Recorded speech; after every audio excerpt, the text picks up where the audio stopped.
Hey everybody, welcome back to the Mass Business Podcast. My name is Matt Ward and I am your host. I'm so excited to be bringing you Season 2, Episode 12 with my good friend Jason Burke. I met Jason through networking. He's a networking rock star. And Jason is the CEO of the High Performance Success Summit, an event expert. Jason Burke has 10 years of experience in this area and has produced and organized over 200 events since 2010. He's worked with top companies and people in the personal development space, business, real estate, education, including but not limited to some of these crazy names: Brad Blazar, Bill Walsh, Linda Pelagas, Paul Fink, David Fagan, David Lindahl.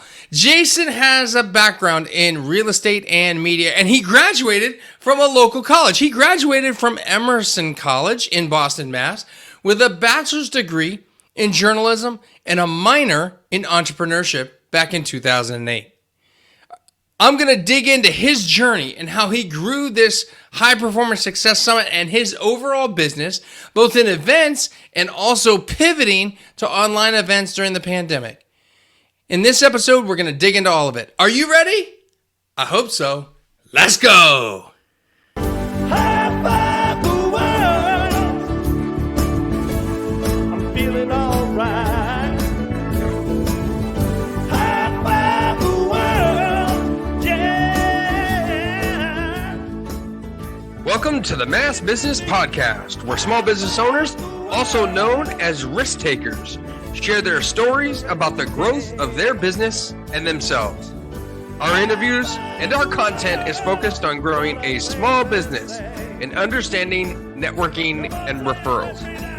I say it all the time, and I'll say it again today. You never know where your next referral will come from.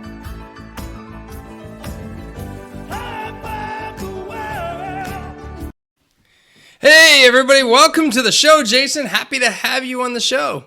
Hey, happy to be here, Matt. Thank you so much. Awesome. Right before we get into it, I just want to let everybody know that this episode is sponsored by Dunkin'. Actually not. It's just Matt runs on Dunkin', not just America. So I just want to let everybody know that. So I do accept gift cards.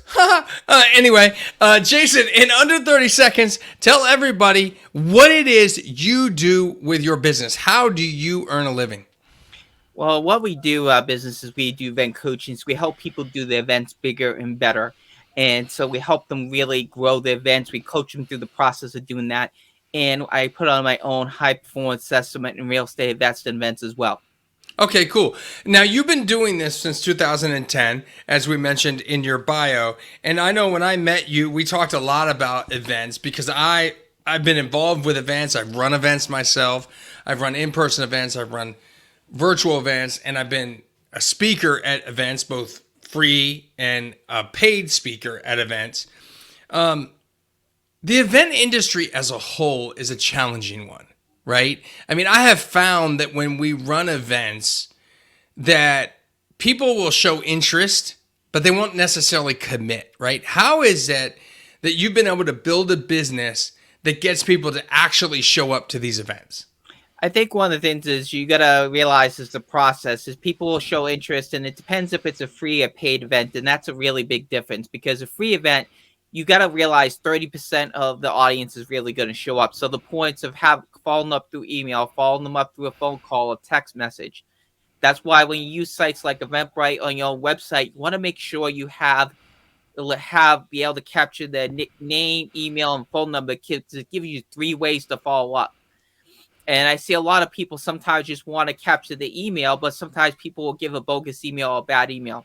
You want to have 3 ways to connect with them: through text, through phone, through email, so you can confirm and have your team confirm them as you get closer to the event, especially if it's a free event. Because if you have 100 registrations in a free event, the reality is you have 30 or 50. And you better make sure you call and confirm those people. Now, so the numbers you're seeing are less than half of actual free event registrations. Less than half are showing up. That's what I've seen in the past in the industry standard. It's usually 30 to 50%. Mm-hmm. So if you have 200, the reality is you have probably 60 or 100. Yeah. So if it's a paid event, it's a lot higher because they're paying money. That money sticks them in. So skin in the game, right? Skin in the game. They put skin in the game. So I paid that $30. I paid that $200 or whatever the event is. that keeps them there. So that you show up, those rates are a lot higher, like around 80, 90% of those people are going to show up because they're paid to be there. And sometimes what you do is you do a free event just to get people a taste of what you're doing. And then you do a workshop like a 3-day event where they paid to attend. So you lock the people in there serious to pay. And the free events just to kind of like filter people out. Is But that that's how you grew your business? Did you run free events and then go to yeah. paid events just like that? Yeah, I ran free events because I knew the back end sales. And then a lot of times, especially in the Vegas market, one of the things we did was if we had a free event, we knew we had a sale in the back end. So we know if we had so many people, if we had 50, 100, whatever that number is, we know the conversion of that speaker and what we're going to convert in the back end sales if it's that speaker selling. Or if we're going to do a free preview and to move that person into a 3-day boot camp or seminar, we know what Mm-hmm. the conversions are going to be. And that's where you got to know the model of that and how that works. Because you can use free preview events to give people enough information to want to go to the paid event. But you better have a paid event on the back end that's going to really monetize for you. Or if you're going to do a free event, then you better have an offer that you know based on your close percentages as a speaker, what you're going to make after that free event. So let's go back to 2010 when you started doing this, right? You were just a baby event producer. You're trying to figure it all out, right? What was the biggest thing you learned back in 2010, 2011 about this business and how you would grow your business? I think one of the things, first of all, is I got into this business in 2010 by accident because I wasn't really planning on it. I went to the second Las Vegas Real Estate Insights Club meeting. The guy running it, Glenn Plantone, he was stepping down, so I volunteered to take over the group. And then I remember the first meeting we were going to a group. I had partners at the time, Frank and Sylvia. Sylvia was driving the car. It was hot in Vegas, over 100 degrees, and the car broke down with the food in the back. And then we had to have a friend pick us up, Khalid, to get us there. We were the last ones to hand off the to get to the event. And so yeah, I know it's the first event we were doing, but it's the first, we were the last ones there, and they're helping us out with the food. And once that was done, I really made it my own and got to learn how to run, first of all, networking events and events and booking the speakers. Because the way Glenn did it, he had like 4 or 5 small speakers, but I ended up changing that all to one main speaker so people can focus on one topic and learn one really important thing instead of like 4 or 5 small mini ones. And then I got the chance to work with people like Paul Fink and Paul Fink and Dave Lindell and some of those guys. And Dave, I attended his events in Massachusetts before I went to Vegas, so I had a relationship already there. So let me go back to that because it sounds like one pivot you made when you started building out this business was you made an adjustment from a multiple speaker, multiple content focused event to a single speaker, single content piece per event. What did that do for your business as a whole? It made it easier to run because the fact is I was finding out with the multi speaker, like the way he had it set up with like 15, 20 minutes, it wasn't efficient enough because then some of the speakers weren't showing up on time. You would have to time them out and then some go a little longer. I felt it was easier on the marketing side just to push one topic and we're going to learn this topic today. We're going to learn from this speaker. Or maybe it's a team where one person takes one part of the presentation, someone else is taking another, but it's more focused. Yeah. It's more focused than spread out. Because if you have 5 topics, that can get a little messy. That can get a little, unless you're doing it as a multi-speaker event and it's planned out where you have people speaking for 30 and 60-minute slots, that's totally different. But when you're doing a meetup or a type of event that maybe only 1 or 2 hours, you really just want to have one speaker. You don't want to have like 4 or 5 people and that just creates. So talk about the changes and the transitions that you've made as a business owner in your business over the last 10, 11 years. What were the big shifts for you as you started to grow your business? Well, the big shifts with this. When I started out, I was doing real estate, really networking events and events. And then I shifted off into seminars and workshops. And I was running those events on monthly meetings basis, and then started doing 2 or 3 day workshops and seminars. And then 2014 was another shift because I met this gentleman called Bill Walsh, and he had these Power Team International events. So I took over Bill's organization in Las Vegas, and what I did was I ran the entrepreneur events. That's when I started getting more into the personal development space And I was running these really entrepreneur events where we had these multiple panels. We had Bill speaking. We had some of the top thought leaders really speaking, like Mark Victor Hansen and those guys. I started getting to network with those. I started running some mastermind events with Power Team International and everything, and getting that. And then I got plugged in. And then another shift came as I met some more people in like 2017. I had done Bill events for like 3 or 4 years, and I decided to create my own event and really go into a multi-speaker event type of style, which was a new shift for me in 2018 is when I launched a high performance summit. And that was a multi-speaker event. We did about 20 or 30 speakers at first event, and then we shifted after that first event. We shifted it back down to about 6 or 8 because we realized that was a little too much. Mm-hmm. So we capped it about 6 or 8, and we did some more live events. And then the shift, naturally, because of the pandemic, is we had to shift everything online. Yeah. And that took a couple months because we had to get used to new technology. I taught myself how to use Zoom and how to run the events on virtually, so we could do the multi-speaker events virtually from Zoom. And we'd have everyone come on. We use Zoom meeting at first, and then we transitioned to Zoom webinar. And we've been doing all virtual for a little while, and we're going to get back to doing some live events in 2022. But so I've had different shifts as we've gone through the years and how I've grown the business and how I've had to shift. So what makes you shift, Jason? When you look at what your business is doing now, what makes you decide to shift?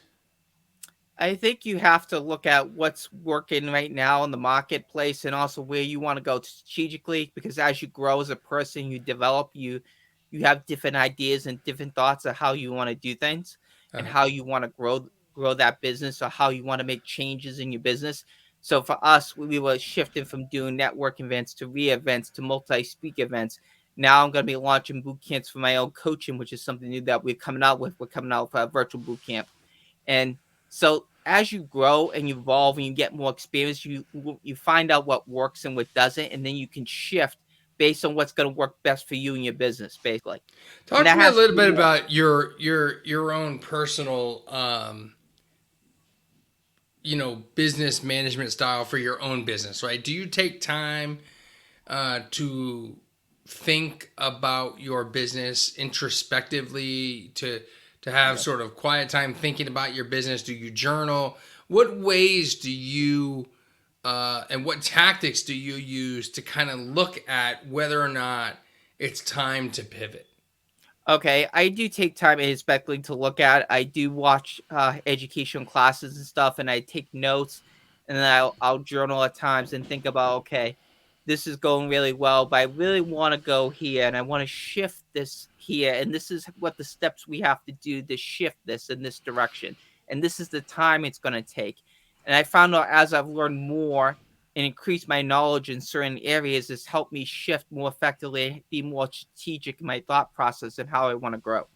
And how I want to take those steps into it. So taking that time, I think one of the great things about the pandemic is it almost forced people to take time really. And Jason, there's a lot of people in their business right now that have thought about events. They've thought about virtual events. They've thought about live events. They might not be thinking about live events now due to the pandemic, but maybe they put them on hold and they're going to go back to them. They're probably afraid. They have imposter syndrome. They're afraid to fail, right? They're afraid that they can't pull it off. They're not sure of themselves. There's a lot of people out there that would help them, but for the people that don't want the help, the people that are willing to take the risk, right? What would you say the biggest thing that they could do that you've learned? And I'm not just talking about as an event coach, but I'm talking about you doing events. What have you learned about doing events that you could share with these people that makes it worth the risk for them? I think you got to have clearly in mind what the reward is and what is your goal and what's the reward is. So, for example, if you're doing a workshop event, let's start there, and you're doing a boot camp. Well, the reward is getting more clients and more revenue for your business and more clients that you can impact and serve and give more revenue. You have to have the end clearly in mind with a live event and what you want to really achieve and get out of that live event. So you got to work from the end in mind and work backwards with the steps you're going to need to pull it off. So say if you do a multi-speaker event and your goal is, okay, I want to have so many speakers, but I want to get my speakers so much revenue in sales, or I get them so many more new clients, and I want to sign up so many more new clients myself. You got to look at the end in mind and then go backwards. If you're doing your own boot camp, okay, what are my costs? What is the end goal? What's the revenue? How many new clients am I going to acquire? How many new partnerships I'm going to acquire? So I think having the end in mind, working backwards, works really well. Some people just go into the event but don't have a clear vision what the end result's going to be. Because if you have a clear vision what the end result's going to be, you can work backwards to build the steps you need to achieve that vision and what you want to do with that event. What's the number one marketing strategy you've used in your business to grow? What's the number one marketing strategy I've used? I'd probably say networking has been my number one strategy, especially in the Vegas market. I networked at a lot of events and built a lot of relationships by doing that, and did a lot of networking referrals, because one of the things I've been really good at is connecting people with other people that are a good fit and referring them out to people, which builds relationships for you, because you're connecting someone that's actually a valuable connection. That they're going to want to reciprocate at some point down the road, because you connected with someone that works for them. And I did that really well. How much networking do you actually do, Jason?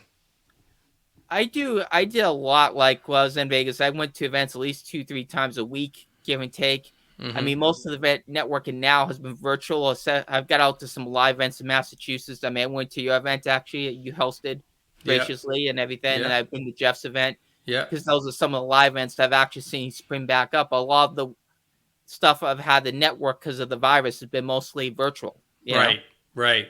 But I think when you But even with the virtual, how often are you doing it now? I mean, you're in Massachusetts now, so... Yeah, I'm doing it probably like once a week, twice a week. And I have my contacts and database that I built throughout the nation. I'm always connecting, networking, and checking in when for updating. Or sometimes I'm feeding them and connecting them with resources that'll be good for their events or their business as well. So, Jason, how do you find networking events? It depends on the goal. I mean, there's some networking events out there that are really good, and then some that aren't. It depends on what the goal you have going into that networking event is. But how do you find them? Build relationships and get leads, basically. It depends how the person runs and structures the event can make or break that networking event. And it depends on the format of that networking event. Is it just like, well, come here and network? And that if you foster the right interaction, it can be really awesome. If you foster the wrong interaction, it's not as great, Yeah. So that's the outcome, but how do you actually find the events to go to? Oh, you can find events on Eventbrite. You can find events on Meetup. You can find events through chamber events. You can BNI events. You can find different events if you just do some Google searches and go into Meetup and type in Boston networking events or whatever market you're in. You can easily find meetup groups and to network and go to and connect with people based on your interest and what you do. You can go on Eventbrite, type in the topic and find those. You can go to LinkedIn, because people are now advertising LinkedIn events. And sometimes you'll even get invitations to go to those events. Right. So there's multiple ways to find events to go to. And I mean, I think bottom line is it's about taking action to find the events, right? Yeah. What action are you as a business owner doing to do the research to find events? And one of the things I recommend people do is when they have a one-to-one networking call, they ask a simple question. They say, hey, where are you networking? And you're going to hear from other people how they're finding networking events. And then you can share how you're finding your networking events. It's really just having dialogue with other people to connect around this idea of a common thing, which is these networking events, right? And if you're talking to a networker, then I think that's going to produce results. Oh, yeah. I mean, if you're talking to someone that's networking and out there and you ask them how they're finding the events, that's actually how I found your event. I was talking to Doug at Jeff's event. Oh, Doug Casalt. Yeah, and Jeff that's how I found out about your event. And that's why I went to that event. And I found out a couple more events while I was talking to someone else, too. So you're right. You can always find out through different people what events they're attending, what events they're going on. And you can find out events that sometimes are not advertised in the general public or you may not be aware of. Yeah, because, I mean, I think event producers like yourself and myself and Jeff DeSocio, we put our stuff out there, but we can't possibly put it everywhere. So we do the best to get it out there, but it might not be on a channel that someone lives on or whatever. So I think sharing is caring, as they always say. And so it's a matter of doing that. There's a couple questions I always ask my podcast guests when they come on, and I love to have them share the knowledge of business.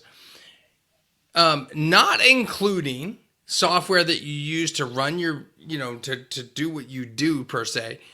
What business software would you recommend to another solopreneur or small business owner that they get a hold of and try out because it will help change their life and their business? What business software can you not live without? I would say try Keep. Keep is great. It used to be known as the Fusionsoft. You can start out with the Keep Pro version. I have a contact in there called Darren Adams. It's really great because you can do multiple things. You can do broadcast. You can have scheduling. You can have business line, which is really good. Also, you can also do text message marketing as well, which is great. You can track the data and results, and you have templates to create that you can use, or you can customize your own templates. So Keep is a really good software that definitely can help upgrade someone's business, especially if you have a list, you want to send out messages, you want to segment that list. Now, if you're starting out and you're just getting going, starting a meetup group is another great way too, because what it does is it gets you starting to build a community. A meetup will push it out to the city that you have it in. Right. And then as you're building that community, the most important thing is you want to make sure people are opting into your database too. So make sure they have a link to opt into your database and link. But those are two resources that I think business owners can use. One, if they're more advanced or they have a little bit of experience. Meetup, if you're basically starting out, or you can use it if you're not. Those Keep and Meetup are really good.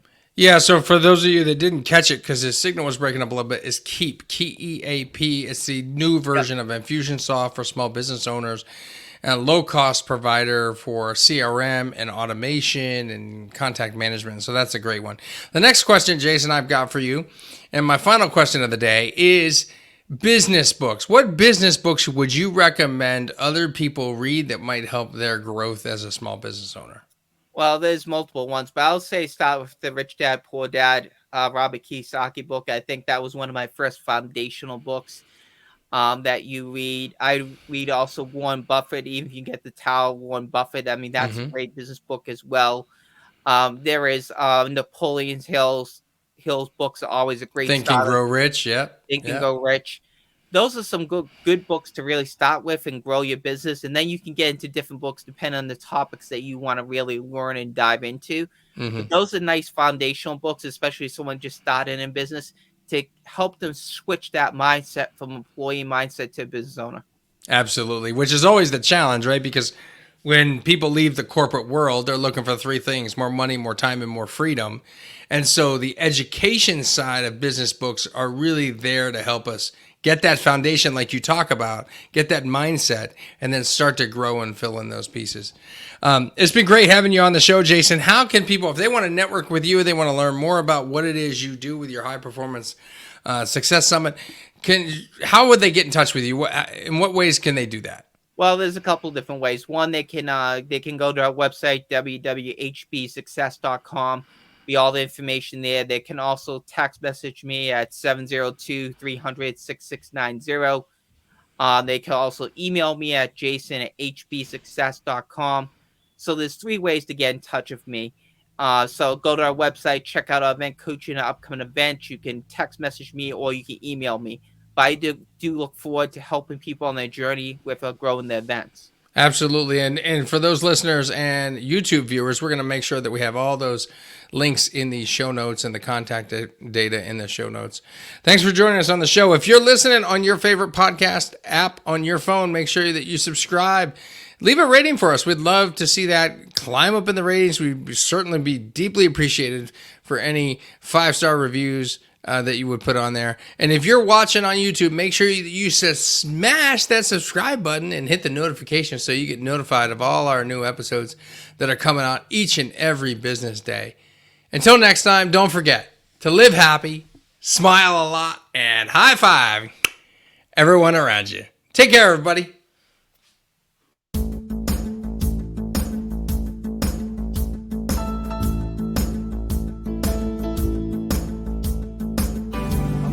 waking up this morning, gonna grab myself a smile. Thank you for listening to the Mass Business Podcast, where we focus on growing a small business and understanding networking and referrals. Don't forget to like on your favorite platform and share out this podcast. This show has been produced by Heather Grant, music by Celtic Kelly, all rights reserved. I'm your host, professional speaker, author, and word-of-mouth referral consultant, Matt Ward. Don't forget to live happy, smile a lot, and high five everyone around you. Feeling alright. High five the world. Yeah, yeah, yeah. High five the world. Make a difference today. High five the world. What a thing to say. Do you feel what I'm telling you?